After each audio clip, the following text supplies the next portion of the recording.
Greetings, church family. Wow, June has come and gone. Time certainly hasn't slowed down since the world changed a few months ago. If anything, it seems to be speeding up. But we know that's only an illusion. I want to continue to encourage you to be reaching out to one another and praying for one another, and especially for peace in our troubled times. Please join me, if you will, in the reading of our passage in Luke chapter 9, verses 28 through 36. Now, about 8 days after these sayings, he took with him Peter and John and James, and went up on the mountain to pray. And as he was praying, the appearance of his face was altered, and his clothing became dazzling white. And behold, 2 men were talking with him, Moses and Elijah, who appeared in glory and spoke of his departure, which he was about to accomplish at Jerusalem. Now Peter and those who were with him were heavy with sleep. But when they became fully awake, they saw his glory and the 2 men who stood with him. And as the men were parting from him, Peter said to Jesus, "Master, it is good that we are here. Let us make 3 tents, one for you and one for Moses and one for Elijah," not knowing what he said. As he was saying these things, a cloud came and overshadowed them, and they were afraid as they entered the cloud. And a voice came out of the cloud, saying, "This is my son, my chosen one. Listen to him." And when the voice had spoken, Jesus was found alone. And they kept silent and told no one in those days anything of what they had seen. It was Michael Kinsley who said, "A gaffe is when a politician tells the truth. But a gaffe could also be when someone simply tries to over-explain something in an effort to clarify or simplify something, but ends up complicating it instead, only to discover they were factually incorrect." All of us are prone to gaffes, but the ones we remember the most usually come from politicians. You might recall, for instance, presidential hopeful Howard Dean with his "I have a scream" speech after the Iowa caucus in 2004. Or maybe you recall when, in 1995, Hillary Clinton claimed that her parents named her after Sir Edmund Hillary, the first man to conquer Mount Everest. Well, unfortunately, Hillary Rodham Clinton was born in 1947. But Sir Edmund Hillary didn't reach the summit of Everest until 1953, or about 6 years after she was born. Too late to have an influence on Mr. and Mrs. Rodham's baby name choice. Former Vice President and current presidential hopeful Joe Biden is certainly known for gaffes. Some pundits outright refer to him as a gaffe machine. And there are many, but we'll only mention one here. It was at a dinner in South Carolina this past February that presidential candidate Joe Biden said, "Where I come from, you don't go very far unless you ask. My name's Joe Biden. I'm a Democratic candidate for the United States Senate." He appeared to have momentarily forgotten he was running for president. To be fair, from time to time, President Donald J. Trump has been known to say things differently than he may have intended. Here's one example. It was the year 1777 that General George Washington crossed the Delaware River to conquer, victory over the British. Now, referring to that event, Mr. Trump once said, "Our army manned the air. It rammed the ramparts. It took over the airports. It did everything it had to do. And at Fort McHenry, under the rocket's red glare, it had nothing but victory." What's wrong with that? Well, for one, flight wasn't known in America until the Wright brothers first flew at Kitty Hawk, North Carolina in 1903, or about 126 years after Valley Forge. And the rocket's red glare thing happened during the War of 1812, not the Revolutionary War that General Washington fought in. Small details. For those of us who are not politicians, a gaffe is just when we say something unintentional, maybe even dumb, and we blurt it out before taking the time to think it through. It's as if we're half awake, or maybe half asleep, or still coming out of a dream. Sometimes it takes a few years for us to develop the skill of involving the brain before engaging the mouth. That little filter that forces us to enact a time delay in order to evaluate our thoughts before they become words, it's not as developed or effective for some people as it is for others. It's an indisputable fact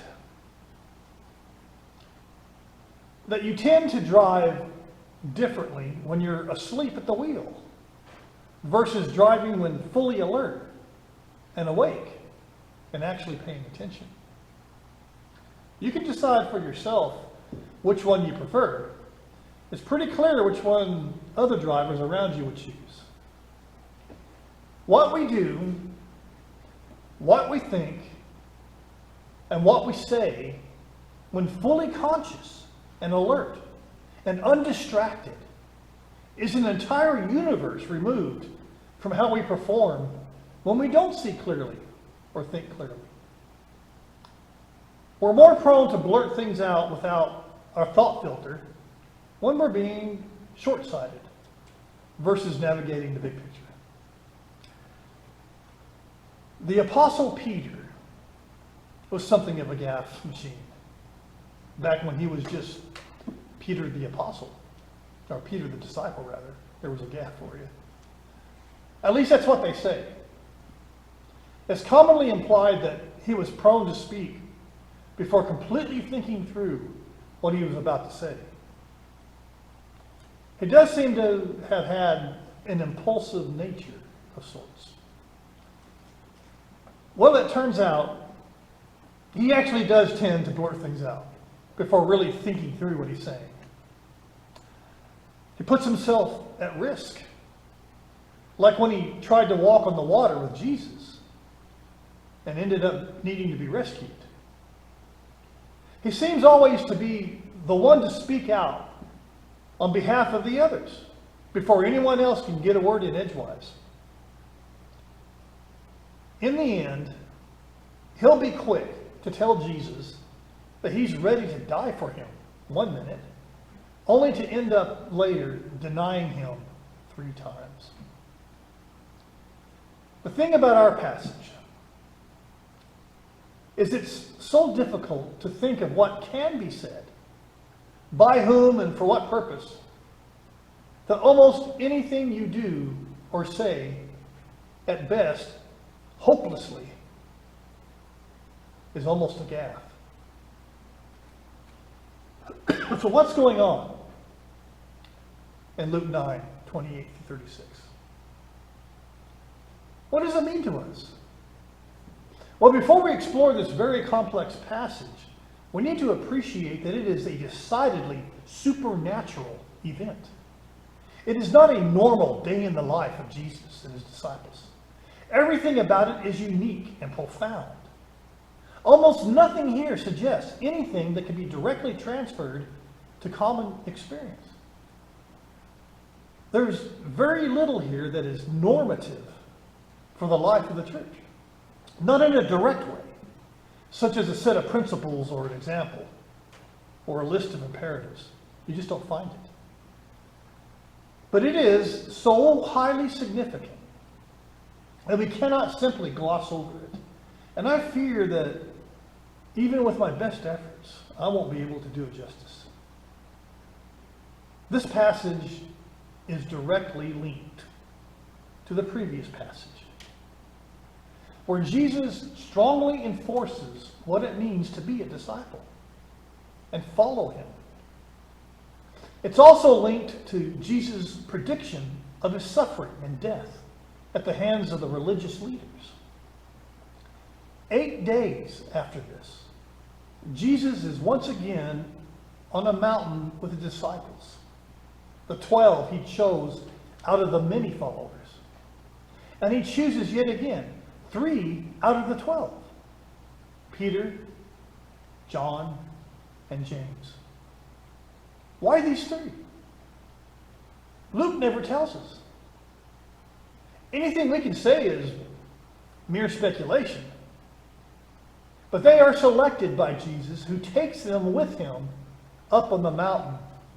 And once again, we have Jesus in prayer. The passage reminds us of Moses, who in Exodus chapter 24 went up to Mount Sinai and took with him 3 men, Aaron, Nadab, and Abihu, and the 70 elders. Jesus and his companions were most likely on Mount Hermon, not Sinai. But for Moses and Jesus, both of them, the mountain is a place of revelation. For Moses, the mountain represents the revealing of the covenant. It's on this very mountain that he received the 10 Commandments in chapter 20. For Jesus, it's the recognition of his supremacy over Moses, over the Mosaic covenant, and confirmation of his mission that will be accomplished at Jerusalem. For Moses, the Exodus has already occurred and was in full swing. On the mountain where Jesus meets with Moses and Elijah, they discuss Jesus' Exodus, a clear reference to his death, but also of his resurrection and ascension.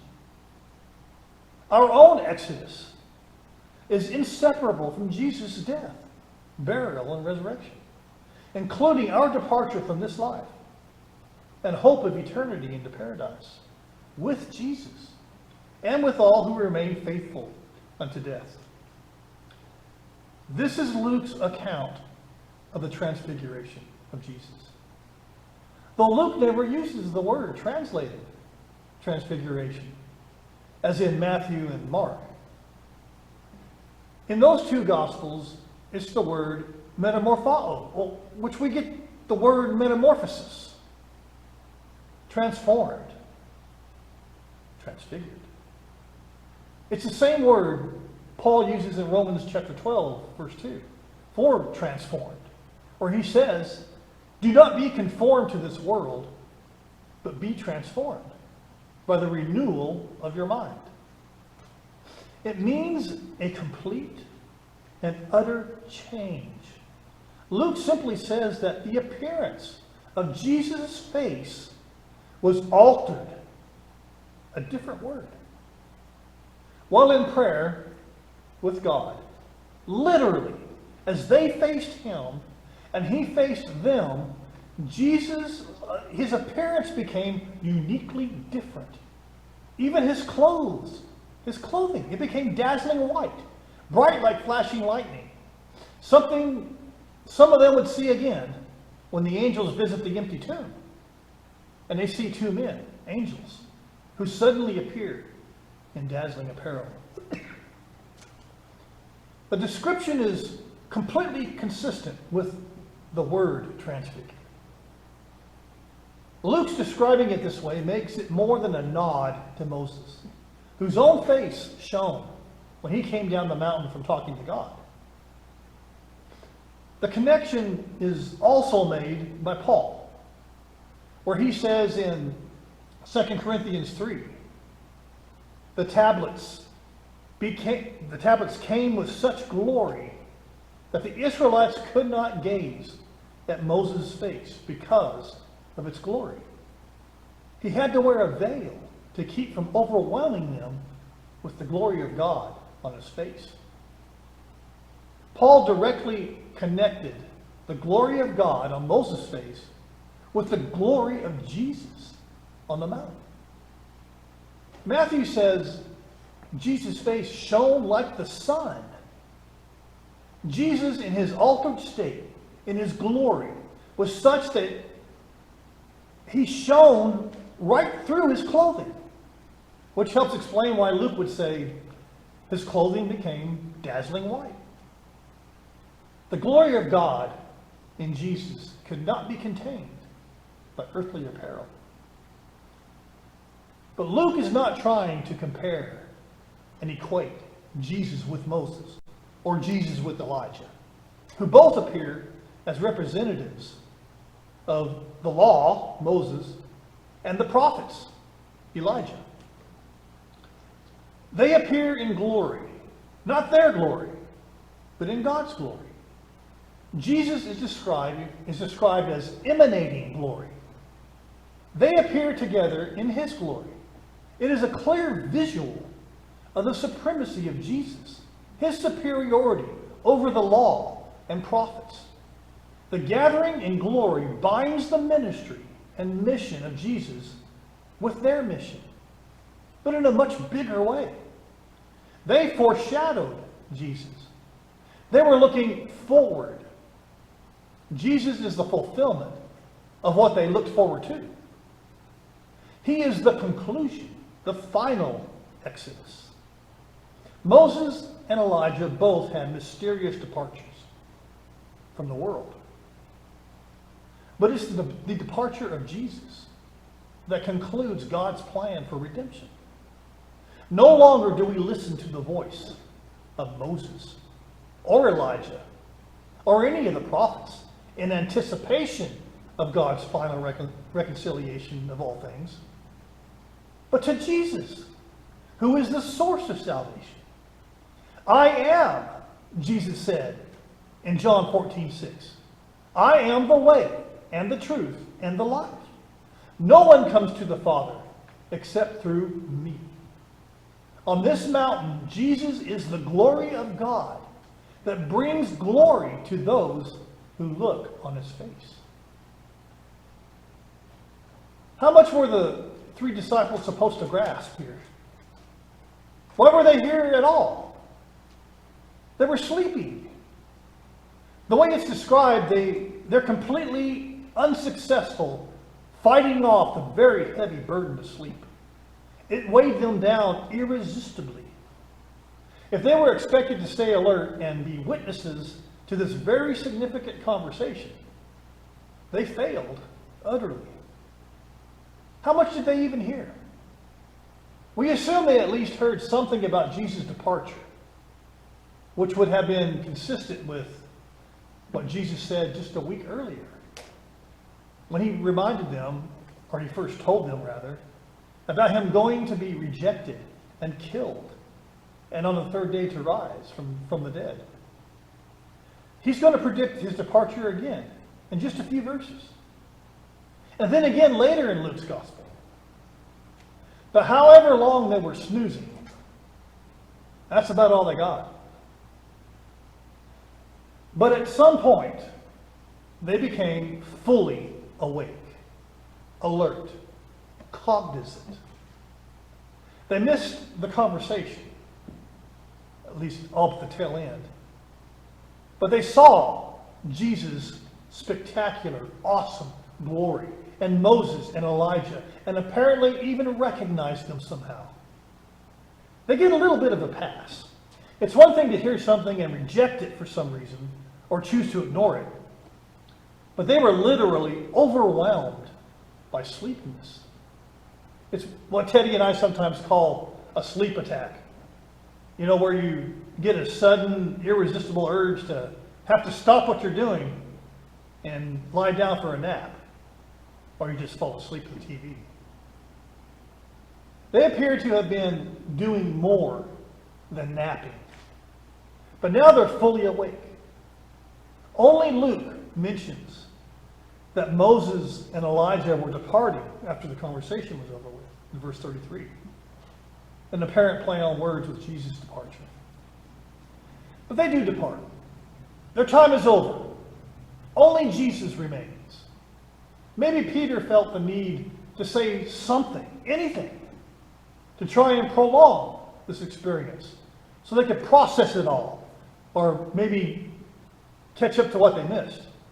It's hard to say what was going on in his mind. Even he seemed not to have known. But he blurts out an idea. Why don't we make shelters, tents, for everyone? The word tent may be a veiled reference to the tent of God, the tabernacle, the Holy of Holies, the transcendent celestial dwelling place of God. But it isn't clear. Maybe Peter implies a connection to the Feast of Tabernacles. Peter's words seem so anticlimactic and out of place. You wonder why Luke even includes it, except for the cloud. While Peter was in the middle of putting his foot in his mouth, while he was still speaking, a cloud appeared out of nowhere and overshadowed them. It engulfed them, swallowed them up. It was no ordinary cloud. It was the cloud of the divine presence. It's on Mount Sinai where Moses also enters a cloud to speak with God. The Israelites were led by a cloud through the wilderness, which represented the presence of God. Luke says the disciples were afraid. Mark says they were afraid before the cloud arrived, that fear was the reason. Peter spoke up to begin with. Matthew says they're afraid. But after the voice speaks, clearly, the entire experience, whether before, during, or after the cloud appears, it's more than frightening to them. The voice in the cloud either is a heavenly voice speaking on behalf of God, or the very voice of God himself. And he says, "This is my son, my chosen one. Listen to him." Mark and Matthew emphasize that Jesus is God's beloved son. And Matthew adds, he's the one in whom God is well pleased. In Luke, God calls Jesus his chosen one. The corresponding Hebrew word in the Old Testament often refers to God's choice of the people of God. He chose them. But also, it refers to particular individuals to fulfill particular tasks, such as Moses and Aaron. Jesus chose the disciples. He chose us. But here God makes it clear that all the choosing is hinged on this one choice. Jesus, the one chosen to create the heavens and the earth and everything on it. The one chosen to fulfill all the law and prophets. The one chosen to redeem mankind and all of creation and reverse the curse of death. We may vacillate between options about who we choose, but God has chosen in a way that will not change. Jesus is the shepherd king, the Messiah, the one who ascended to the ultimate throne with power and authority. Listen to him. Luke says, when they became fully awake, they saw his glory. Are we awake, church? Are we waking up? We cannot see the real Jesus until we are fully awake, fully alert, fully seeking him out, fully denying ourselves as he requires in the previous passage. Fully listening. To say they became fully awake is to acknowledge that they were previously asleep. They were exceedingly burdened with sleep. They went up on the mountain with Jesus and had a sleep attack at what is clearly the most profound moment of Jesus' ministry to date. Only the cross will overshadow what took place on this mountain. When we're not looking and listening, when we slumber in our faith, we can only hear as if in a dreamlike state. It isn't clear. It's foggy and broken and distant. If we're going to see the glory of Jesus, we have to be fully awake. You may not have noticed, but there is one, and only one, imperative spoken in this passage. Only one command. Listen to him. Hear him. Luke has been presenting this question all along. Who is this Jesus?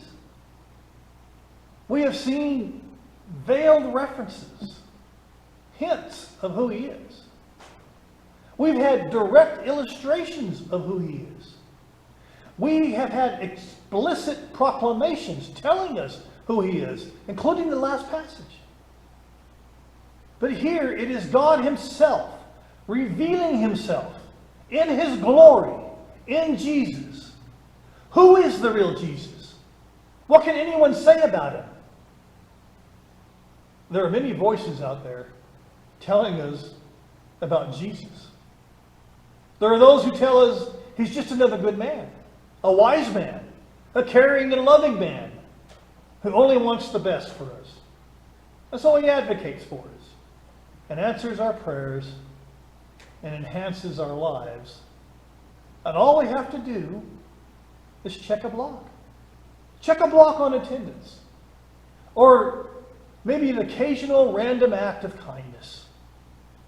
There are those who tell us that he basically reshuffled the rules. He took the law with its regulations and rebranded them as grace. Others say he's simply standing by to enrich our bank accounts, improve our health, and on and on and on. Don't listen to them. Don't listen to the experts. Don't listen to the opinions of a world that doesn't even know him and wants to erase his presence. Listen to him. God said, listen to him. Listen to the Jesus whose glory enlightens the old, yet shines like flashing lightning in the new. He is the beginning, the middle, and the end.